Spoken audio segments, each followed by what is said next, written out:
Que en este nuevo día puedas tener la seguridad que Jesús camina contigo. Si tú lo invitas, no hay dudas de que su presencia estará en tu vida. Que seas bienvenido. De esta manera comenzamos Mensaje Celestial, donde tenemos la oportunidad de escuchar y de recibir palabra de Dios.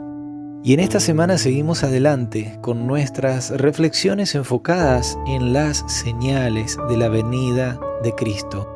Y basados en Mateo capítulo 24, Lucas capítulo 21 y en otros pasajes de las Escrituras, hemos analizado ya varias de esas señales que las puedes escuchar en las reflexiones anteriores. Hoy queremos enfocarnos en una señal más, una señal que tiene que ver con el ser humano en relación a su carácter. Y entendiendo de que desde la entrada del pecado en este mundo, el hombre se aparta de Dios y su carácter empezó a perder esa imagen y semejanza de su Creador, pero no obstante en los tiempos finales ese carácter se degradaría de tal manera que sería una característica de la impiedad que predominaría en los momentos previos a la venida de nuestro Señor Jesucristo. Y hablando de esta señal, el apóstol Pablo, escribiéndole a un joven cristiano, a un joven líder de la iglesia, allí a Timoteo en el capítulo 3 de la segunda carta a Timoteo, versículos del 1 al 5, da una lista el apóstol Pablo acerca de cómo sería el carácter, la moralidad de las personas, hablando de manera general en los tiempos finales. Pero aún inclusive esos rasgos negativos de un carácter que no representa las virtudes de Dios, que no representa los principios del reino de los cielos, se verían incluso dentro del cristianismo. Es por ello que Pablo exhorta a este joven cristiano llamado Timoteo a vivir y a representar a través de su vida a Cristo Jesús. En el versículo 1 del mencionado capítulo 3 dice: también debes saber esto, que en los postreros días, en los últimos días, los días previos a la venida de Jesús, vendrán tiempos peligrosos. Y en relación a este primer texto bíblico, yo te invito a pensar, a meditar, a poder ver a tu alrededor y de no solo reflexionar, sino de reconocer de que esos tiempos los estamos viviendo delante de nuestros ojos. Hoy vivimos en tiempos peligrosos, los tiempos que predice el apóstol Pablo por inspiración de Dios. ¿Cuál es el porqué de esos tiempos peligrosos? Versículo 2 en adelante dice: porque habrá hombres amadores de sí mismos, avaros, vanagloriosos, soberbios, blasfemos, desobedientes a los padres, ingratos, impíos.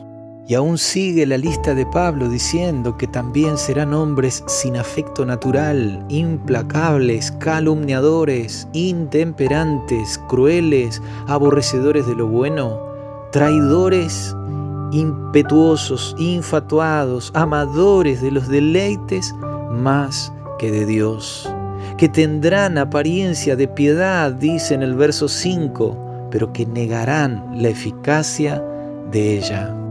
Y termina el versículo 5 diciéndole Pablo a Timoteo como consejo: a estos evita. En apenas un par de versículos el apóstol Pablo da 19 cualidades de la inmoralidad del hombre en los tiempos finales, como una señal inequívoca de que este mundo está en decadencia, que la corrupción lo ha afectado a tal manera que necesita ser intervenido por el Dios del cielo. Jesús pronto va a poner fin a este mundo de pecado. Nuestro Señor vendrá en las nubes de los cielos para cambiar este sistema de cosas. Pero no obstante, aún tenemos que batallar y tenemos que tomarnos de la mano de nuestro Señor. Es por ello, mi querido amigo, mi querida amiga de Jesús, no te contagies, no te dejes influenciar por estas características negativas de la inmoralidad y de la corrupción del carácter que impera en nuestro tiempo. Que podamos tomar también para nosotros de parte de Dios el consejo que Pablo, también por inspiración de Dios, le da al joven Timoteo. En la primera carta a Timoteo capítulo 6 versículo 11 le dice: mas tú, Oh hombre de Dios, huye de estas cosas y sigue la justicia, la piedad, la fe, el amor, la paciencia, la mansedumbre.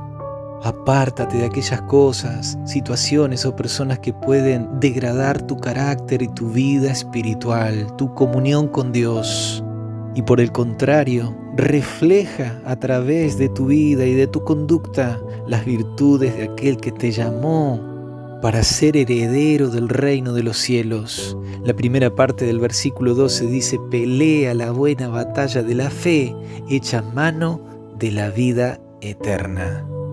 En esta hora el Señor te hace un llamado, una invitación a que puedas reflejar a través de tu vida, de tus acciones, de tu conducta, las virtudes de su amado Hijo Jesús, aquel que vino a dar su vida en la cruz, a perdonar tus pecados, a operar en tu interior una transformación, y que su mayor anhelo y deseo es poder regresar a buscarte.